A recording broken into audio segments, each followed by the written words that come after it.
single day, like I've always done and always will. Passing these bills on the floor, making yet another stand. Welcome to this week's edition of New York Now. I'm Chantel Destra. This week, President Donald Trump moved to reject approval of the congestion pricing program in New York City. In a statement, Federal Transportation Secretary Sean Duffy called the program, quote, a slap in the face to working-class Americans and small business owners. In response, Governor Kathy Hochul showed force at a press conference. The governor said that New York would legally challenge the decision in court. And that was not the only event on the governor's docket this week. New York City Mayor Eric Adams is facing growing calls for him to either resign or be removed from office by the governor. This all comes after a federal Justice Department official under President Trump sent a letter to prosecutors urging them to drop the criminal corruption charges against the mayor. There has been much speculation about the political relationship between Adams and Trump. Since then, 4 deputy mayors under Adams have announced their resignation. Governor Kathy Hochul spent the week weighing the political future of the mayor and met with several local elected officials in New York City. By the end of the week, Hochul decided to impose increased oversight over the mayor's office instead of fully removing him at this time. To unpack the latest news around Adams and the complex political positioning of the governor, here's our Elise Klein with the Reporters Roundtable. She's joined by Jon Campbell of WNYC and Gothamist and Michael Gormley of Newsday. Well, thank you both for joining us today. There's a lot to get into with Eric Adams and his handle on the city. I want to start by talking about the criminal corruption charges that started it all and the many staff resignations that have followed since. What did you make of everything when it started to unfold? What was your take on all that? Well, I mean, this started to unfold back in September. That's when federal prosecutors charged Eric Adams with bribery and fraud and accused him of accepting lavish travel perks from Turkish nationals in exchange for governmental favors. And this is, kept on until recently, where it's really exploded into public view when Donald Trump's administration pushed prosecutors to drop the case, ordered them to drop the case. That's going on now in federal court. Judge Dale Ho has to decide whether or not to dismiss the case. His hands are kind of tied. He pretty much has to. But that really spurred all these resignations that you talked about, not just in the mayor's office, 4 deputy mayors have resigned, but also within the Department of Justice. A handful of prosecutors have stepped down in protest of this, accusing the mayor of trading his cooperation with President Trump's immigration crackdown for the dismissal of this case. So it's created a major firestorm, both in New York City and Albany, because Kathy Hochul, the governor, has the ability under state and city law to remove the mayor. She's chosen not to do that at this time, but that it's just really been a major firestorm in Albany and New York City. I would have to agree. It's created quite a lot of chaos. Just how it's unfolded, everything that's absolutely ensued. This could be a historic moment in the state. Important to note that the Justice Department investigation of Eric Adams began under President Joe Biden, the Democrat. And then when Trump came in, the Republican, that's when the Justice Department decided they didn't want to pursue this. They're looking for suspension. Importantly, though, they're looking to suspend the charges, but not eliminate them, so that they could come back at some point. And that's part of where Democrats are concerned that Eric Adams has been compromised. Their accusations are that he's being coerced by Trump to do Trump's bidding on immigration and probably other issues. And Kathy Hochul on Thursday came out with a proposal that is probably going to be disliked by everyone, which in politics, as you know, probably means it's pretty good. She wants to put guardrails on what Eric Adams can and can't do. Kathy Hochul's proposal includes bringing more state oversight into how the city runs, and also allowing the city controller, the public advocate, and the council speaker to sue the Trump administration if Eric Adams doesn't. that would be a different power. Normally now the mayor would direct that sort of thing. So there's a lot of more oversight and there's more controls under Kathy Hochul's proposal. It's interesting to also see take a look at how Adams has been handling all of this. As we've talked about, the DOJ memo came out essentially saying that they want to suspend the charges because it would impede the mayor's ability to work with Trump on immigration. What do you make of, I guess, the timing of all of this with the memo coming out and how Adams has responded with his framing of it? He's kind of used it to, it seems, as an example of his innocence in a way. Yeah, the memo that you're talking about was from an acting Deputy Attorney General, Emile Beauvais.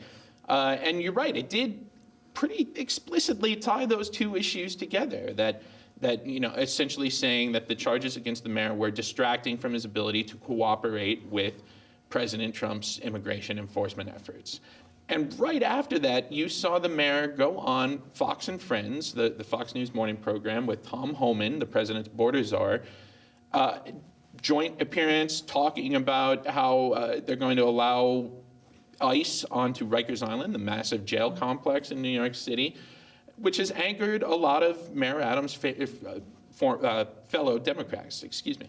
So, it is a difficult spot for a lot of Democrats. A lot of them are just angered by that memo and by what they see as Mayor Adams under the thumb of the Trump administration. Now, I've heard some of the pushback to Governor Hochul's proposals saying, well, Kathy Hochul's doing the same thing to Eric Adams. She wants to put him under her thumb. So what's the difference here? So that's some of the arguments that will get played out over the coming days, weeks, months, maybe even as well. Say, Governor Hochul may have synthesized the argument very well yesterday. She said there's a fine line between cooperation and coercion, and that's the issue.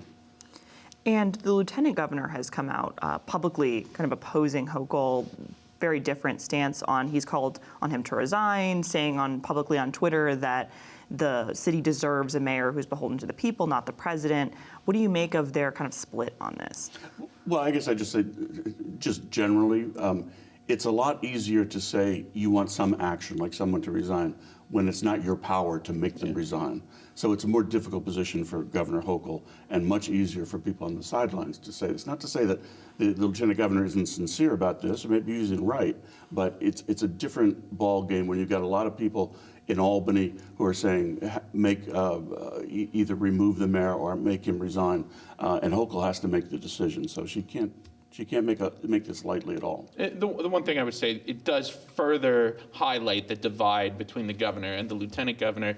The governor did put Antonio Delgado into that position. She appointed him to that role. They were elected after that together. But Antonio Delgado told reporters, I serve with the governor. I do not serve at the pleasure of the governor. He's made some noise about potentially running for higher office someday. Right. I was kind of curious about that, if he was separating himself in a way because maybe he's trying to build a platform in a way of potentially running for higher office. It certainly could be the case. He didn't, when he spoke to reporters and our friends at the Capitol Press Room, he very much did not wade into politics much. But that said, he's a politician, and that's what they do. They build their platform and they try to build their profile, and this is certainly part of it. And what did you make of the meetings the governor had from your reporting earlier this week with elected officials when she was weighing the decision about whether or not to remove him? As we've talked about, she said that she at this time isn't going to do that, but could that potentially come up again? Will she make that decision down the line?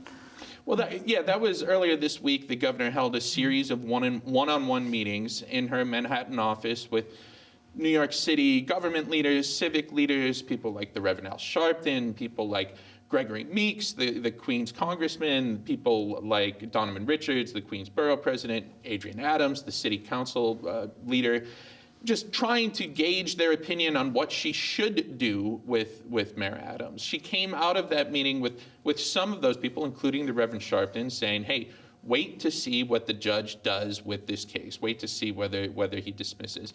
The next day, she did come out with that proposal that she said, where she said she's not going to remove the mayor, but she does want to install these guardrails. So that was kind of the what came of those meetings, and that brought us to where we are now. And that list of people who attended that meeting, I would put Reverend Al Sharpton at the top. New York politics, race runs through almost every issue, and this is one of those issues. So we should be watching what Reverend Sharpton has to say about this issue. If he changes his mind on this and asks Eric Adams to resign, he probably will resign or be removed. And I thought it was interesting that she had also highlighted it would be disruptive for New Yorkers to have more than one mayor in 1 year, having someone to step in if Adams were to be removed, and then having the election happen. I thought that was kind of interesting that she had mentioned that. Well, yeah, and there's also this undercurrent bubbling underneath of Andrew Cuomo. Andrew Cuomo, the former governor who, when he resigned, it elevated Kathy Hochul to the governor's office, is flirting with a run for New York City mayor right now. And I mean, flirting might be putting it lightly. He is making moves behind the scenes, him and his allies, about running for office. Now, it's not official until he says it's official. So, it hasn't happened yet. It is looking more and more like he will jump into the race, but it's not done until it's done. But that is a major, major thing here, because he did not get along well with Kathy Hochul, and the New York City mayor and the governor consistently have not gotten along well over the years, and Andrew Cuomo should know that, because he very famously battled with Bill de Blasio when he was New York City mayor. And what's very interesting about this is that Governor Hochul has these proposals for more control and oversight of the city that would continue through the end of this year, but could be continued.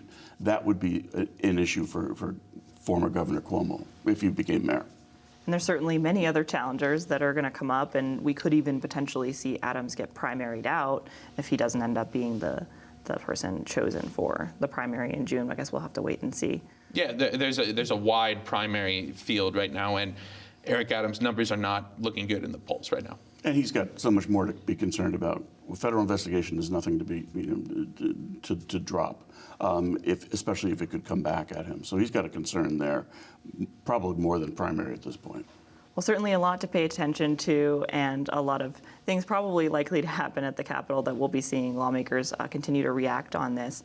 But that's unfortunately all the time we have for today. I want to thank you both for sitting down to speak with us. We were speaking with Mike Gormley from Newsday and Jon Campbell from Gothamist and WNYC. And for more Eric Adams news, you can visit our website. That's at nynow.org. Now turning to another important topic. In this next segment, we sat down with Assemblymember Michaelle Solages to unpack priorities for the Black, Puerto Rican, Hispanic, and Asian Legislative Caucus this year. The caucus is about 80 members strong and has released what they call the People's Budget Framework, focused on agency and action. Here's that interview. Thank you so much for joining me here today, Assemblymember. Well, thank you. And, as chair of the Black, Puerto Rican, Hispanic, and Asian Caucus, I wanted to get your understanding of what your priorities are for this legislative session this year. Well, we're in an important time and space right now when it comes to New York history and even in the history of our country. Our communities are under attack, whether it's Black, Hispanic, Puerto Rican, or Asian. We are looking for opportunity in this state. So this year, we have come out with budget priorities. We call them, our fun tagline is the People's Budget Framework, and the tagline under that is agency and action, because we need to make sure that people have the opportunity to uplift themselves. And so our priorities are from the list of many things, including, and just talking big picture, ensuring that we have enough revenue to fund programs, ensuring that people have housing, access to health care, education, childcare. The list goes on. It's a quite a big document, but we have many top priorities that we feel we can get done in this session. Yeah, and I did get a chance to look through the People's Budget, and I saw a focus on affordability, which of course is a main focus this year. The governor has highlighted affordability being one of her priorities in her executive budget and State of the State address. So I wanted to get your understanding of, what the strategy will be to get the governor to where your caucus is in terms of addressing affordability in the state. I think affordability is one of the top priorities for all New Yorkers, and we saw it in this last election. People went to the ballot box, calling for affordability. And so we are aligned with some of the initiatives that were presented in the executive budget, but with our people's budget, we call for increased funding for childcare. We want to make sure that we are looking at the foundation aid formula and targeting it towards communities of need, especially in low wealth communities. We know that depending on your zip code, you don't get access to quality education, and so we want to ensure that the foundation aid formula is targeting, English language learners, those students with disabilities and great needs, homelessness, foster care youth, those items. And so, we're calling for additional monies for that. And there are a lot of priorities that you outlined. So I'm curious because the body is pretty large in its nature. It's about 80 members. So how do you manage the individual interests of the members with the overall goal of the caucus at the forefront of your work? It's all about collaboration. I am grateful to be working with so many members who truly care about their communities. And our caucus is very diverse.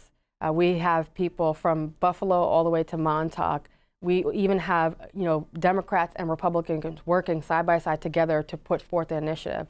And we, at times, struggle to collaborate, but at the end of the day, we realize that our communities need additional resources and support, and that people of color are not a monolith. There are those who are in poverty and those who are well off.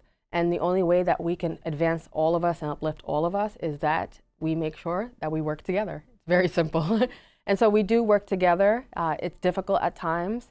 It's messy, but we know that we have a common goal of uplifting New Yorkers.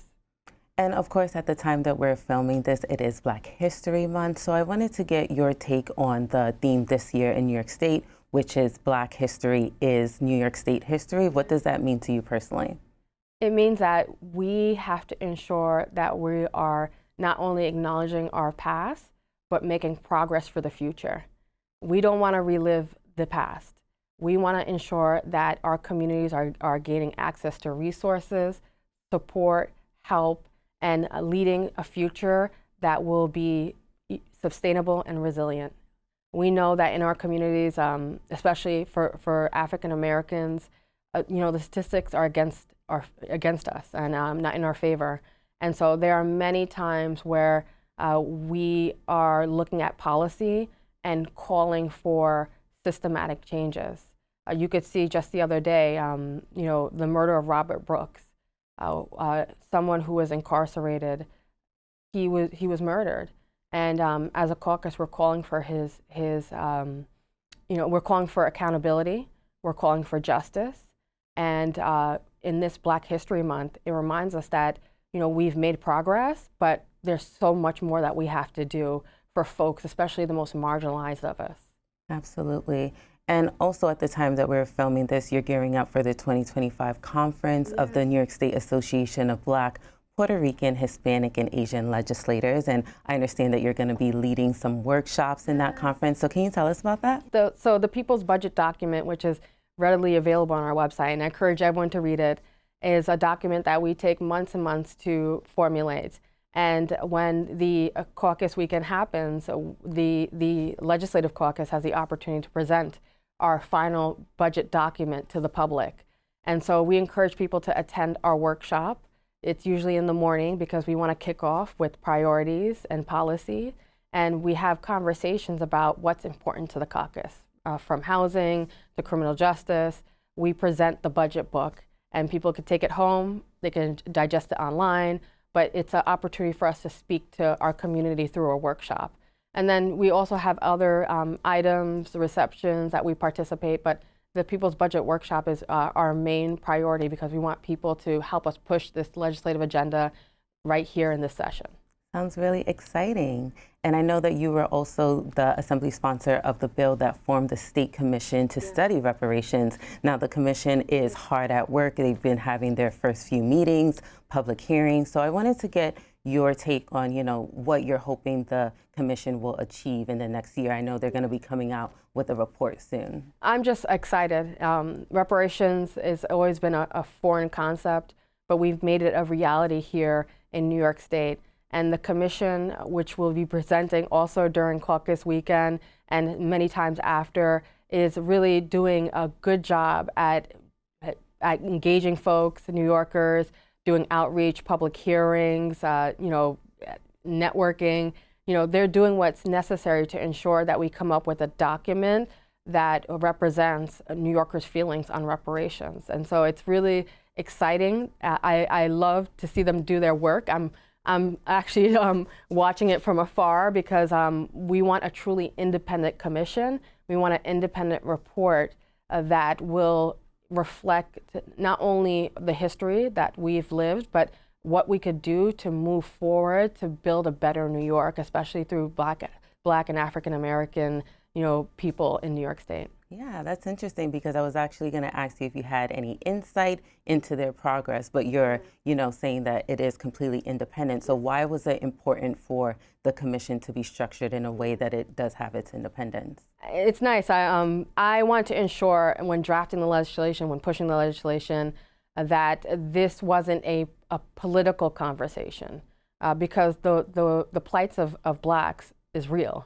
And it's something that we need to, the systematic injustice that we experience, we need to dismantle.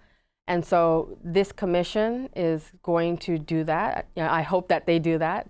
I feel that they are moving in the right direction, and they are working to ensure that there's a report that's independent, that actually looks at the policies and issues that need to be changed and come up with concepts that really can move us forward. And so, it was important for it to be obviously everything is political, but not to be confined by the political constraints that maybe like myself or other elected officials live by. And what are you hearing from your own constituents or New Yorkers about how they're feeling about the work of the commission? They're excited. The work is slow, only because the commission was independent. It required the commission to hire staff, which, if anyone knows state government, it's sometimes a long process to hire staff. And since the commission is, there's not like reparations is happening in every other state. There's only one state that actually has come up with a reparations report. So this is new territory. And so the commission, had to hire staff. They had to figure out themselves where they stand. They had to, schedule meetings. They have to, go and figure out what part of the state they're going to visit next. So it's a long process, sometimes tedious process. And again, this is something that they're building from the ground up. So it's going to take time. I know that when we originally passed the legislation, we put a timeline in it because our worry was that it wasn't going to happen. And we wanted to ensure that this independent commission was able to form and come together quickly and come up with a report quickly because we can't wait. Our communities are suffering. And so I feel that the commission is doing a good job with building up from scratch and moving forward to coming up to creating a report that could really be impactful for our communities. And once you have that report, how are you hoping that it will impact the way that you legislate here in Albany? It's important to have that report because it's going to be a direct line to what New Yorkers wanted. And so now we have, the tools and weapons needed to break down systematic racism in our communities. And so it's going to be exciting to be able to get that report and point to actionable items. And lastly, what are some of your long-term goals for the caucus? Where are you hoping to see it land in the next 5 to 10 years? Well, I hope that the caucus grows. The caucus originally started off with 4 members. This is back 54 years ago. So now we have almost 80 members, which is very exciting. And I hope that the caucus grows in numbers, which is going to reflect the people of the state. With regards to policy, I'm excited that in the caucus we have a lot of chairs. Obviously we have legislative leaders like the great Speaker Hasty and our Senate Majority Leader Andrea Stewart-Cousins. But I want to see more caucus members in leadership and chairmanships in different positions, both in the legislature and also outside the legislature. The caucus is very involved in appointments, and so we want to make sure that, representatives within state government, like commissions, leaders of state agencies, are also reflective of the population, which is, almost mostly majority minority. So I'm excited to see, people of color gain power and then manipulate power to the benefit of all New Yorkers. Well, certainly a lot to look forward to. We thank you so much for taking the time to speak with us today, Assemblymember. Thank you. And we were speaking with Assemblymember Michaelle Solages, chair of the Black, Puerto Rican, Hispanic, and Asian Legislative Caucus. And for more information and resources, you can visit our website. Again, that's at nynow.org. Well, that does it for this edition of New York Now. Thank you for tuning in, and see you next week.